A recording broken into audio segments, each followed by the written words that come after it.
It's disingenuous to claim that the biases that are exhibited on Fox News are any different from the biases exhibited on MSNBC. It's difficult to suggest that these corporations operate as anything other than mouthpieces for their affiliate owners in BlackRock and Vanguard. And unless I'd call that a lie. Oh my gracious. Hey, what's up? You all welcome back. I'm Van. We are all the LFR family. What's going on, guys? Thank you for joining me. I am checking out something that was brought to my attention by actually Lou Valentino, because he did a video on Russell Brand pretty much going off, like in a good way, on someone at the Bill Maher show on MSNBC. I think it was on MSNBC, if not CNN. Probably was CNN. But either way, we have Russell Brand actually going over what happened exactly. I didn't have a chance yet to check out that actual conversation, him being on that panel, going back and forth, but he's about to cover it right now, and I can't wait. Y'all feel free to hit that like button whenever you get a chance, because that helps the videos, and go to LFRfamily.com and ask me about the Bang Bang Tea. And if you just now sent me 97 bucks and you did not leave me your address, please email me or go back to the website and leave me your address. Did you see that I went on Bill Maher? Do you think that the liberal establishment media is meaningfully more reliable than the conservative media? And if so, why? Or do they ultimately represent the same interests and not give enough variety of opinion? Hey, this is a good way to attack it, man. This is how I will prefer it. I will prefer that people not take too much hold to one side, and they will proclaim fairness down the middle. I want, and even if it's not fairness, because I don't even believe that life is fair, period. But I do believe in holding everyone accountable. Everyone, both sides. And sometimes we get so tied up and tangled up on the side that we believe is right and they know everything, and we just don't listen to the other side, and we believe everything on our side. We don't even question them. So I love the fact that he's questioning the establishment. Hello there, you 6 million awakening wonders. Thanks for joining me on this voyage towards truth and freedom, a voyage that will involve self-scrutiny, honesty, a willingness to listen to other people's views and opinions in order that we might forge something new, interesting, and valuable together. Something truly inclusive, something truly capable of challenging establishment narratives. Now, I went on Bill Maher the other day and I had a conversation about the mainstream media, in particular, the differences between MSNBC and Fox News. My perspective is that all mainstream media outlets are so beholden to corporate and commercial interests that they will not give you the type of information you need to make valid decisions about the way that systemic power operates. That's my position. So I don't think Fox News is the answer. I don't think MSNBC News is the answer. But the person that I was on the show with, John Hellman, is an MSNBC anchor, and he was obviously advocating for MSNBC. Just to be clear, he's a human being, and I love and respect all human beings. But what I want to say is that I truly believe that MSNBC are also a corporate media outlet, have incredible biases and prejudices that relate to their funding, their political biases, and some important distinctions around liberal establishment media that I think are worth analysing. Man, you are starting trouble, Russell Brand. You starting trouble, bro. So let's have a little look at the appearance on Bill Maher, and then we'll talk about why I think MSNBC, if they're better than Fox News at all, aren't better enough. John, I've not known you long, but I love you already. But I have to say that it's disingenuous to claim that the biases that are exhibited on Fox News are any different from the biases exhibited on MSNBC. It's difficult to suggest that these corporations operate as anything other than mouthpieces for their affiliate owners in BlackRock and Vanguard. And unless I'd call that a lie. Oh my gracious, he's pointing out all of the money people that is pretty much controlling the strings over there on MSNBC. Stop playing games, man. Thank you, Russell. Point it out. All right, be the whistleblower. All right, do that. This dude, that's what I like to see. Smattering of applause at the mention of the name BlackRock and Vanguard, and indeed, two of the biggest investors in MSNBC are BlackRock and Vanguard. We'll unpack that a little more in a minute. I've been on that MSNBC, mate. It was propagandist nutcrackery on there. I went on a show called Morning Joe. It was absurd the way they carried Good on. Morning Joe. Yes. Yeah, I don't know what it was. It wasn't morning. There was no one called Joe there. No one could concentrate. They didn't understand the basic tenets of journalism. No one was willing to stick up for genuine American heroes like Edward Snowden. No one was willing to talk about Julian Assange and what he's suffered trying to bring real journalism to the American people. You can tell I don't know what this guy's name is right here, but this brother right here is getting a little uncomfortable. Everything about him says I am uncomfortable. This guy that's sitting in front of me is whooping my ass, and I need to figure out another play real quick because we're playing chess. And I'm guessing if he's on the show with Bill Maher and sitting across from Russell Brand, he has to be an extremely intelligent guy himself. Thing is, he has his own biases that everything that he's hearing right now, he's trying to think of. He's not even trying to understand what Russell Brand is saying. He's trying to think of a counter.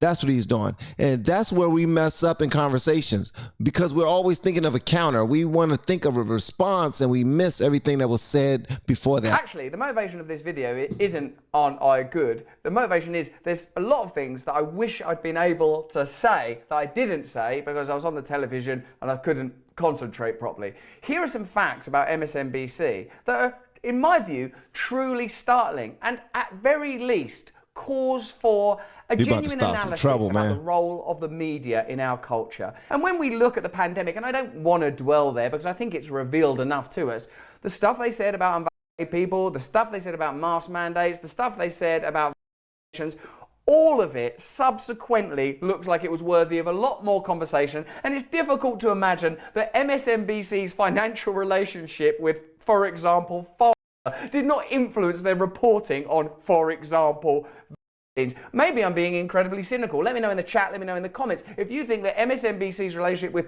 Pfizer affects the way they talk about Pfizer, or maybe that financial relationship with... Can you stop saying it, please? I don't want to get in trouble over here. He just keeps saying, nice. Doesn't affect the way that they talk about. So I'm essentially saying that the vanity of small differences has become this celebrated battlefield where everyone's willing to shout and scream, oh, we would never do that on MSNBC. But look at what you do on MSNBC. I believe that we deserve an open media. That's why I'm working in these spaces in order to participate in open conversations, because guess what? I might be wrong about stuff. You know things I don't know. I don't want a media that talks down to me, and I know you don't either. I don't want a media that's owned and co-opted by financial interests to such a degree that it's never going to tell you the truth because it simply can't. What's up, Lou? Man, you talking about somebody that never sleep. This brother always up. And look at what you got me checking out tonight. Russell Brand is actually breaking down his conversation he had on the Bill Maher show. I wasn't able to check out the conversation, but I did see your reaction. And because of that, I'm checking this out, man. Okay, so the story that John Hailmans was referring to was this one. Recent depositions reveal that high-level Fox News network officials privately cast doubt on Trump's claims that the election was stolen, even as on-air voices were backing Trump up on the false narrative. So if they were backing Trump up because of a political alliance that's ideological rather than authentic, and they were willing to say stuff on air that they didn't believe in, I would argue that that's wrong, would you? Let me know in the chat and the comments. It'll be wrong if it's the side you like did it, it'll be wrong if the side you don't like did it. See, if you have principles, those principles are going to cost you sometimes. Of course, we don't have access to the text messages exchanged between MSNBC or CNN anchors about, for example, the pandemic or, for example, the war. So we don't know what they say in private, but we do know that in the 2016 election, there were lots of claims of electoral fraud. Let's have a look for a moment about It was the amount of election fraud claims coming from the Democrats in 2016 was crazy. Can't even compare to 2020. Can't even compare to it. So that's the thing that they call in conservatives the election deniers, where the originals Man, I'm sure he's about to play some of it. How they were handled on the liberal establishment media side. In November 2021, an analyst who was a key contributor to Democratic-funded opposition research into possible links between Donald Trump and Russia was arrested and charged with lying to the FBI about his sources. The analyst, Igor Danchenko, was a primary researcher for claims that went into the so-called Steele dossier, a compendium of rumors and unproven assertions suggesting that Trump and his 2016 campaign were compromised by and conspiring with Russian intelligence officials. Hold on, a compendium of rumors? A compendium. My gracious, I promise you, every single time I react to Russell Brand, he pulls out a word that I have never heard before. Every single time. A compendium? What? Lord. Officials to help him defeat Hillary Clinton. What have you got to back up these claims of collusion and collaboration? Well, we've got a compendium of rumors and unproven assertions. Oh, that'll do. Let's put that on the news. Yeah, the rumors and unproven assumptions is what they're going to back, what they're going to use to back that up. The Danchenko indictment doubled as a critique of several media outlets that covered Steele's reports in 2016 and after its publication by BuzzFeed in January 2017. CNN, MSNBC, Mother Jones, the McClatchy newspaper chain, and various pundits showered credibility upon the dossier without corroboration. I liken this too to the recent revelations in the Twitter files that there's collaboration between the deep state and social media outlets. Do you imagine that similar relationships don't exist between conventional media outlets and the deep state? Let me know in the chat and the comments. But nevertheless, if we want to indulge this vanity, what did MSNBC really think about Trump? Prior to the 2016 election, MSNBC gave massive airtime to Trump on behalf of the DNC, which saw Trump as the most easily defeatable candidate. You'll be aware that the Biden administration has funded MAGA candidates in order to manipulate electoral outcomes. That's not the kind of political ideology that I want to back. In its self-described Pied Piper strategy, the Clinton campaign proposed intentionally cultivating extreme right-wing presidential candidates, hoping to turn them into the new mainstream of the Republican Party in order to try to increase Clinton's chance of winning. Wow. Part of the problem, of course, as well, is that similarly, MSNBC and CNN benefited from Trump, deified Trump, required Trump. In fact, what a perfect example for the whole damn farrago. The fact is that they both benefit from figures like Donald Trump that are divisive and incendiary and drive eyeballs to the screen, to their channels. For whom? They're advertisers. Not because they truly care, but just that's the way that the business model works. Trump fueled a 5-year run of record ratings and profit for Fox News, MSNBC, and CNN that began when Trump first ascended the escalators of his eponymous Midtown Manhattan Tower in June 2015 to announce his candidacy for president. He was that daggone popular that he lifted all of their ratings. Every single last one of those syndicates. He lifted all of their ratings by simply having his name appear on their daggone channel. CNN generated an average of $1 billion in profit annually for its parent company, AT&T, thanks to its coverage of Trump. CNN and Fox News became among the greatest profit generators for their corporate parents, and MSNBC began to catch up as well. In 2018, the year after Trump took office, their revenues jumped by 4% to $5.3 billion. $5.3 billion. That's a lot of hatred for Trump. Maybe though, as was claimed on the Bill Maher show, MSNBC are motivated not by profit, but by their ideals. Let's have a look. MSNBC is owned by Comcast, which is a charity that helps children in Africa.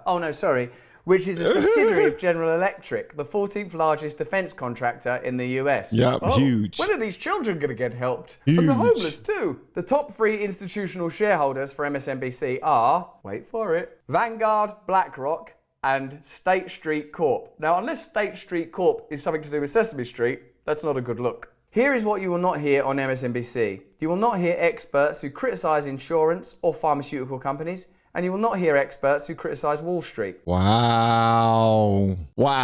So they are censored too. The people who are supposed to report the news honestly are censored by their donors. Look, we're going to finance you guys, but you can't say anything about pharmaceutical companies. You can't say anything about Wall Street. You can't say anything about anything. Don't say anything about insurance. Don't criticize insurance. I'm gonna pay attention now. I am really gonna pay attention now to see if they actually say something about insurance, pharmaceutical companies, or Wall Street. Because when they do, oh my gracious, I'm gonna have a time. But if I don't notice it, oh man, if I don't notice it, I'm gonna point it out, and I'm gonna be on their show going back and forth with them one day when I get all learned, when I read more books. Remembering, of course, that Wall Street owns the insurance and pharmaceutical companies. Neither MSNBC nor Rachel Maddow ever called out Wall Street for its influence of elections. In 2016, Wall Street contributed $184 million to candidates and parties. Wow. In 2022, MSNBC aired an interview with a New York Times columnist blaming inflation on workers getting COVID relief money rather than on corporations using their monopoly power to fleece consumers with higher prices that then fund giant executive pay packages and shareholder dividends. Wow. This is one of the contentions I have, if I may say, with the conservative media. I don't think that there is any left-wing media, because if you had a left-wing media, which it would be impossible in the corporate space, they'd be saying things like, hey, listen, we're going to have to do something about the corporatization of American political life. That's what they'd say. They'd have to say, the pharmaceutical giants are making too much money, the insurance companies are making too much money, the arms industry is making too much money. No one's able to say that because they're all owned by the same interests. Wow. You will not hear criticism of our demented war budget, but GE does let war material competitors like Northrop Grumman, Lockheed Martin and Boeing take out pricey ads on their networks. Wow. Well, shout out to Northrop Grumman, Lockheed Martin, and Boeing, because all of those companies are companies that we are trying to get some type of internship or job for my son, who is in school right now, third year engineering student, and he's doing a remarkable job. Shout out to LFR JoJo, man. Some of you have checked out his channel already, but if you haven't seen him doing videos, this degree is extremely difficult, an engineering degree, and some of you have an engineering degree, so you already know. Stories that lead watchers to criticize any of these entities are likewise spiked. Many of the retired military leaders employed by the networks as paid contributors have secondary affiliations that are rarely, if ever, mentioned, leaving viewers in the dark about whose interests they're promoting. Wow. A responsible news network would say, here is this person who we're presenting to you as a military expert, but we want to tell you also that they sit on the board of Raytheon or Lockheed Martin, just so you know there are some biases at play. That's what an alternative, a genuine alternative media source would look like. Let me know in the comments and chat if you agree. None of the leading networks, including MSNBC, makes a regular practice of announcing its military analysts' financial ties to the Pentagon, connections that could colour their on-air comments. During its Ukraine coverage, MSNBC even failed to include disclosures when the network invited on former Homeland Security Secretary Jeh Johnson, who serves on the board of directors at Lockheed Martin, the world's biggest defense contractor. Wow. Now, of course, I wouldn't make any glib claims about MSNBC's relationship with Lockheed Martin or Jeh Johnson's relationship with Lockheed Martin. I didn't know that Lockheed Martin was the world's biggest defense contractor. That is nuts, man. That is, wow, the world's biggest? Sugar, honey, ice, daggone tea, man. What the crap? I don't know if I would want to run a company that big. But geez, imagine, my God. But personally, I think it's relevant if you sit on the board of a weapons manufacturer and then go on the television and say that there should be a war and that we should spend your money, public taxpayer money, on weapons.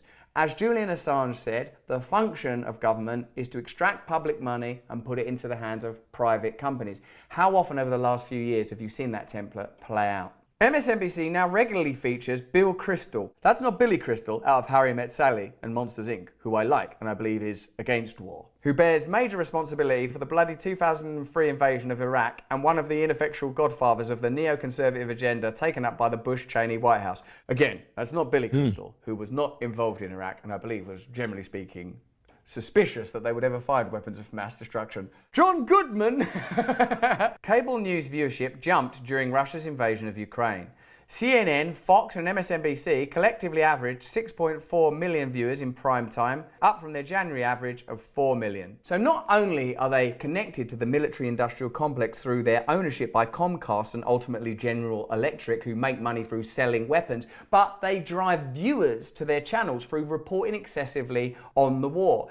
As George Carlin taught us, there is He did a deep dive after that conversation. Now I really got to see the conversation because this is what I thought.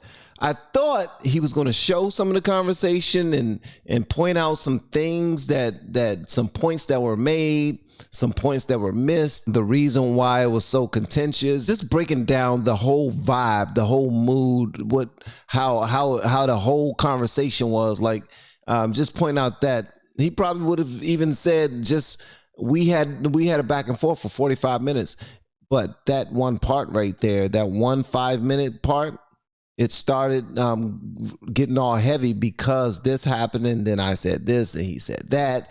So that's what I thought was going to happen. But what happened was this brother triggered Russell Brand because Russell Brand went away thinking of other things that he could have said. Y'all know how it go. Sometimes when you're in a back and forth with somebody, and then when you're driving by yourself, you be like, "Man, I should have said, I should have come back with this. That's what I should have done." He lucky, she lucky. You know what I mean? So that's what this is about. So I actually still have to go and watch the back and forth from Bill Maher show. There is no need for conspiracy when there's a convergence of interests. Phil Donahue's 2002 programme Donahue was cancelled in late February 2003 during the build-up to the Iraq War. Despite earlier statements tying the cancellation to low ratings, Donahue was MSNBC's highest-rated show that month. A leaked NBC internal study revealed that the studio was concerned that Donahue would act as a home for the liberal anti-war agenda at the same time that our competitors are waving the flag at every opportunity. So it seems that there is a historic tendency to extract voices that are anti-war or inconvenient for what I would broadly describe as corporate interest. For me, that is not a description of a channel that is meaningfully better than their declared opponent, Fox News. Let me know in the chat. But I'm sure that's all there is to it. I bet other than Trump and being funded ultimately by the weapons industry and driving eyeballs to the screen via war and not declaring interest, and their reporting on the pandemic and their inability to apologise for the neglectful and incorrect reporting throughout the pandemic, and their accusation that people should be shamed and all of that stuff. Other than that, I reckon they're an ethical organisation, so different from any other media outlet. Oh no. Not after you say all of that about them. Brother. News outlets entrusted with promoting transparency and privacy are also lobbying behind closed doors against proposals to regulate the mass collection of Americans' data. Wow. The IAB represents both data brokers and online media outlets that depend on digital advertising, such as CNN, the New York Times, MSNBC, and Fox News. In a letter, IAB called for the FTC to oppose a ban on data-driven advertising networks, claiming the modern media cannot exist without mass data collection. The industry has grown in leaps and bounds, now generating billions in revenue. The lobbying reveals a tension that is rarely a centre of the discourse around online privacy. Major media corporations increasingly rely on a vast ecosystem of privacy violations, even as the public relies on them to report on it. So there you have it. The mainstream media establishment, whether you're talking about conservative or liberal. In this case, we're focusing on MSNBC because, of course, that public appearance led to the claim that MSNBC are significantly better than Fox News. But we've just heard that they are significantly connected to the weapons industry through their ownership. They support the war and allow other military-industrial complex figures to promote war on their channel. We're aware of how they behaved during the pandemic and how negligent their reporting was. They benefited from Trump. They capture your data, package it and sell it. So is this an organisation that you think is pure and valuable? Do you think that this is the best that we can do for the American people? Do you think this is the function of the media? Because this is what I believe is possible for the media. You can have transparency, accountability, authenticity, integrity, an open conversation with your viewers that's not based on piety, pomposity, judgment and condescension. That we are together looking for better ways to organise society, create better systems, hold the powerful to account, and create systems where they aren't so powerful. Address many of the legitimate issues in American contemporary life that are causing division and conflict. Are MSNBC any better than Fox News? Do you think you deserve a better, more open media space? Let me know in the chat, let me know in the comments, because in the end, it's you that answers these questions, not the media. The media are just supposed to give you information and then you decide for yourselves because you're adults, you're intelligent, and we're awakening together. But that's just what I think. Let me know what you think in the comments below. Man, let me tell you something. Russell Brand is this brother is on one. He's extremely intelligent. He's trying to bring people to some actual truth. And he's trying to make people stand on it, man. That's it. He's just trying to make people stand on it. And anyone he has a conversation with that gets upset and real defensive, that's because they just feel like they've been playing with the wrong team for the longest amount of time. And now you have this guy who don't do this for a living the way you do it for a living, like get on MSNBC and Fox and whatnot and just speak about these things, and you believe that you're gonna be a far better match than him, but then you end up being outmatched, and then you're pissed off. So I get it. That's one of them manhood type of things. You know what I mean? When you walk up in a room and you just start sizing people up because that's what men do. You're trying to figure out who's the alpha in the room. It's ridiculous. It's ridiculous. But I really enjoy this because, per usual, it's extremely edutaining. Okay? It's always edutaining.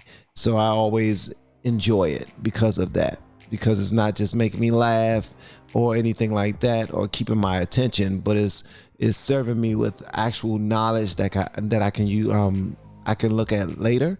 And also, it's just making me think about certain things. I like when someone present a side that make me think about certain things. I certainly didn't know that much about Lockheed Martin.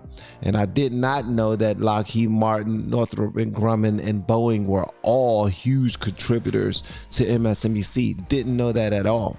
So it's like so much stuff that I got to go back and check out, all because of this right here. And that's what it's all about. It starts the conversation. It starts the train moving toward knowledge, more intelligence. And yeah, I'm here for it.